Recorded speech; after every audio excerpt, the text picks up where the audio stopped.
नमस्कार, आप देख रहे हैं साधना न्यूज और मैं हूं आपके साथ दीप्ति। रुक करते हैं खबरों की ओर। बस्तर संभाग के अंदरूनी क्षेत्रों में बिना पुलिस के विकास असंभव है, जिसके बावजूद जंगरगुड़ा पल्ली बारशुर मार्ग को चालू कराया गया। बता दें कि बंदूक की नोक पर पुलिस ने मार्ग का निर्माण कराकर मार्ग को जनता के लिए चालू कराया। गौरतलब है कि भाजपा सरकार ने अंदरूनी क्षेत्रों में विकास पहुंचाने के लिए कैंपों की स्थापना की। इसके चलते प्रदेश सरकार के निर्देश अनुसार बस्तर रेंज आईजीपी सुंदर राज ने इन क्षेत्रों में पुलिसिंग बढ़ा दी है। इस दौरान नक्सलियों ने भी सुरक्षा बलों को आघात पहुंचाने के लिए कई नए प्रकार की रणनीति बनाई है। इस संबंध में साधना न्यूज ने बस्तर रेंज आईजीपी सुंदर राज से खास चर्चा की है। खास चर्चा में आज हमारे साथ में बस्तर रेंज के आईजीपी सुंदर राज साहब हैं और मैं आपको बता दूं, इन दिनों में बस्तर में एक नए आयाम को लिखा जा रहा है, एक नए इतिहास को लिखा जा रहा है। मैं आपको बता दूं, अंदरूनी जो क्षेत्र थे, जो लंबे समय से नक्सलियों की कहें तो उनके ग्राउंड में आते थे, नक्सलियों का वहां बड़ा राज चलता था, वो सारे तिलिस्म नक्सलियों के बस्तर पुलिस के द्वारा तोड़े जा रहे हैं। प्रदेश में सरकार बदली, सरकार बदलने के बाद में नई सरकार ने नई योजना के साथ में बस्तर को नक्सल मुक्त करने का एक संकल्प लिया और बस्तर पुलिस भी इस संकल्प को निभाने में थोड़ी सी भी पीछे नहीं हट रही। मैं आपको बता दूं, ताजा में आप एक तस्वीर देखेंगे, जिस तस्वीर में मोस्ट वांटेड हिडिंबा के गांव में बस्तर पुलिस ने जो है तिरंगा फहराया है और मुझे लगता है कि सभी बस्तर वासियों के लिए एक बड़ी फख्र की बात है। और आपको बता दूं, हिडिंबा की मां के साथ में भी बस्तर पुलिस ने फोटो शूट किया और उनको दिलासा दिलाया कि ये जो सरकार की योजना है, इन सरकार की योजनाओं से सभी का भला होगा। सर, पहले तो साधना न्यूज में आपका बहुत बहुत स्वागत है। आज जो एक नया आयाम बस्तर पुलिस लिख रही है, किस तरह से ये सफल हो पा रहा है और क्या कुछ आगे आने वाले समय में बस्तर के अंदरूनी क्षेत्रों को विकास के राह पे लाया जाएगा? विगत दिनों में जिला सुकमा एवं बीजापुर के सीमावर्ती इलाका में टेकलगुडम, गुंडेम एवं पुवर्ती नवीन सुरक्षा कैंप स्थापित किए गए थे। हमारा प्रत्येक सुरक्षा कैंप अपना आप में एक समग्र विकास केंद्र के रूप में कार्य करते हुए क्षेत्र की जनता को बिजली आपूर्ति, रेशन दुकान, प्राथमिक स्वास्थ्य सुविधा एवं अन्य जो मूलभूत सुविधा से लाभान्वित की जा रही थे।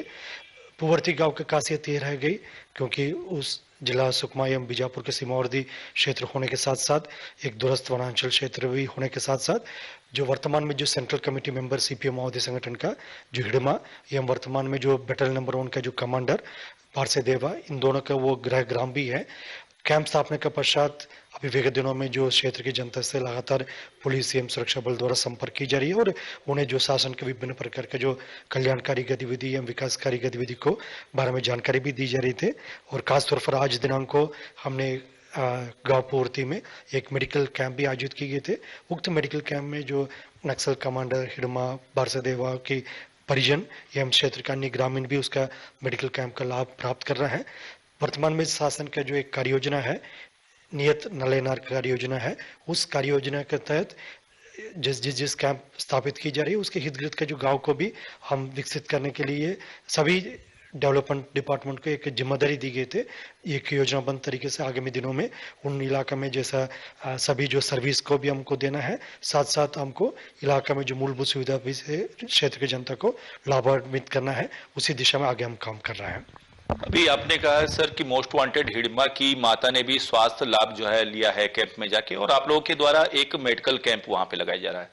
आगामी जो अभी सरकार चल रही है प्रदेश में, सरकार के द्वारा एक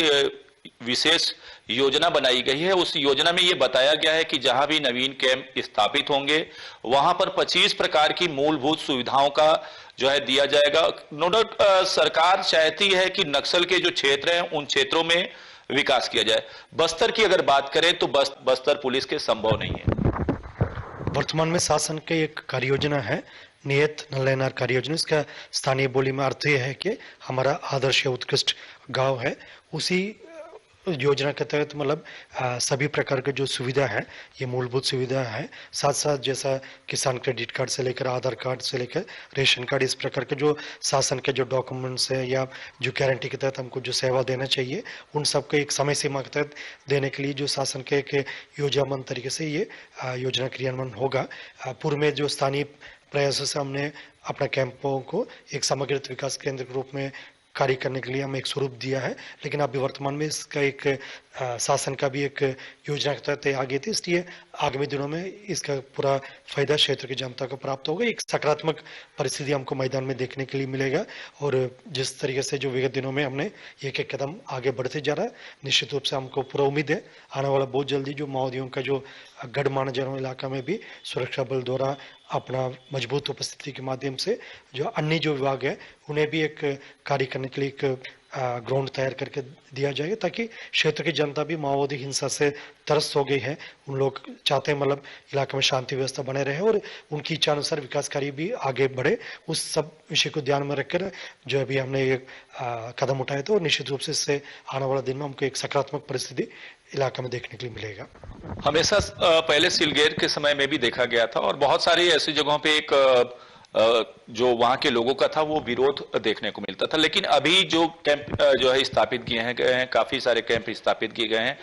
क्या वाकई में जनता का भी मूड बदल रहा है? क्योंकि अब विरोध उतना नहीं दिख रहा है। क्या जनता वाकई में जो अंदरूनी क्षेत्र की जनता थी वो ऊब चुकी है नक्सलियों के दंश से?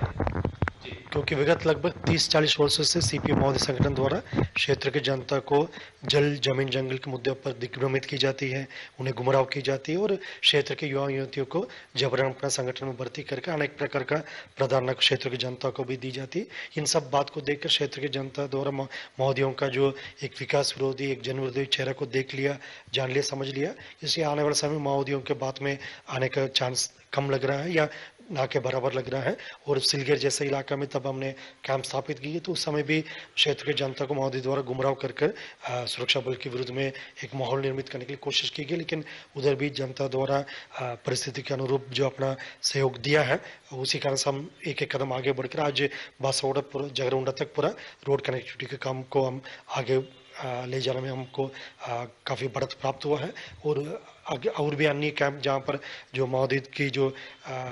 मजबूरी में मतलब जनता द्वारा आकर इस टाइप का विरोध करना को उनके एक वातावरण रहा, उन इलाका में भी धीरे धीरे जनता का सहयोग पुलिस सुरक्षा बल एवं स्थानीय प्रशासन को प्राप्त हो रहा है। इस प्रकार इलाका में काफ़ी एक पॉजिटिव एक वातावरण हमको देखने मिल रहा है, क्योंकि ये माओवादियों को जो ये मूवमेंट है इसका कोई भविष्य नहीं है। वो सिर्फ हिंसा के बल पर मतलब कोई भी आंदोलन लंबा समय तक नहीं जा पाएगा। माओवादी के पास अभी देने के लिए हिंसा का छोड़कर और कोई उनके पास कुछ विकल्प है नहीं। इन सब बात को देखते हुए मतलब क्षेत्र की जनता भी मन बना लिया और हमें पूरा विश्वास है जो हम फाइनल स्टेज में जो क्लाइमैक्स स्टेज में है उसमें निश्चित रूप से जो शासन की मंशानुरूप और क्षेत्र की जनता की इच्छा अनुरूप हम पूरा कार्रवाई को एक अच्छे स्वरूप देकर मतलब बस्तर क्षेत्र से हिंसा को समाप्त करके एक शांति व्यवस्था स्थापित करने में हम सफल होगा। अगर सिलगेर की हम बात करें, जो बीजापुर के सीमावर्ती क्षेत्र हैं, उन क्षेत्रों में टेकलगुड़ा एक बड़ी मुसीबत टाइप की जो है क्षेत्र नजर आ रही थी और उसको भी आप लोगों ने सफलता से टैकल कर लिया। अभी भी हमें नुकसान उठाना पड़ा था और बहुत सारे ऐसे क्षेत्र होंगे जिन क्षेत्रों में अब थोड़ा सा उन क्षेत्रों में जरूर टिपिकल रहता होगा। पुलिस वहां पे किस तरह से सुरक्षित तरीके से जो है काम कर रही है? जैसे जिस तरीके से अभी वर्तमान में जो कैंप स्थापित की जा रही है, एक प्रकार के एक चौथी एवं अंतिम चरण की जो कैंप्स है, इसके पूर्व में जो हमने कैंप स्थापित किए थे मतलब जैसे जिला मुख्यालय को जो बस्तर संभाग के जिला मुख्यालय को जो नेशनल हाईवे या स्टेट हाईवे से जोड़ने के हिसाब से, फिर उसके बाद सेकंड फेज में हमने उसको ब्लॉक मुख्यालय तक और थर्ड फेज में जो ब्लॉक मुख्यालय के जो बड़ी बड़ी ग्राम पंचायत तक कनेक्टिविटी का उदाहरण स्वरूप जो हमने पल्ली बारसूर रोड का लगभग 30 वर्ष बाद फिर पुनः स्थापित की गई थे। बासावड़ा से लेकर जगरूंडा, अरनपुर जगरूंडा, चिंतलनार, किस्टाराम, बेजी, चिंता गुफा, प्रतापपुर से कोयलीबेड़ा, सोनपुर से नारायणपुर तक इस प्रकार के जो प्रमुख कनेक्टिविटी जो पहले चालू हालत में थे लेकिन नक्सल समस्या के कारण से बंद हुआ, उसके थर्ड फेज में हमने उसको स्थापित करने के लिए हमने कार्य किया। अभी वर्तमान में और जो अंतिम चरण में जो हमारा कैंप्स जो लग रहा है, ये सब माओवादियों के जो कोर इलाका को स्लाइस करते हुए मतलब जिन क्षेत्र में माओवादी अपना सुरक्षित या बेस एरिया मानते हैं उनमें भी अपन शासन का प्रशासन का जो तंत्र है उसको स्थापित करना और क्षेत्र के जनता के इच्छा अनुसार उन इलाके में भी हम विकास कार्य को गति देना, उसी हिसाब से हम आगे बढ़ रहे हैं। निश्चित रूप से इस फाइनल फेज में क्षेत्र की जनता के मनसानुरूप हम सुरक्षा प्रदान कर सकते हैं, साथ साथ हिंसा को समाप्त करके एक विकास का जो वातावरण निर्मित करके बस्तर क्षेत्र के एक नया पहचान दिलाने में शासन के मंशा-अनुरूप हम कार्य करके क्षेत्र की जनता को सुविधा प्रदान करने में हम सफल होगा। आपसे समझना चाहूंगा, अभी हाल में एक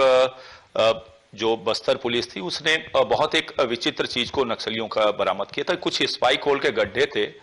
वो पकड़े गए थे और वहां पे एक सुरंग जो है नक्सलियों के द्वारा बताया जाता है कि नक्सलियों के द्वारा एक सुरंग जो है निर्माण कराई जा रही थी। ये क्या नक्सली भी किसी अन्य सोच को लेकर के यहाँ नया लोगों को परेशान करने के लिए या सुरक्षा बलों को हानि पहुंचाने के लिए काम कर रहे हैं? क्योंकि ये जो सुरंग वाला दृश्य है मुझे लगता है पहले बस्तर में ये देखने को नहीं मिला है।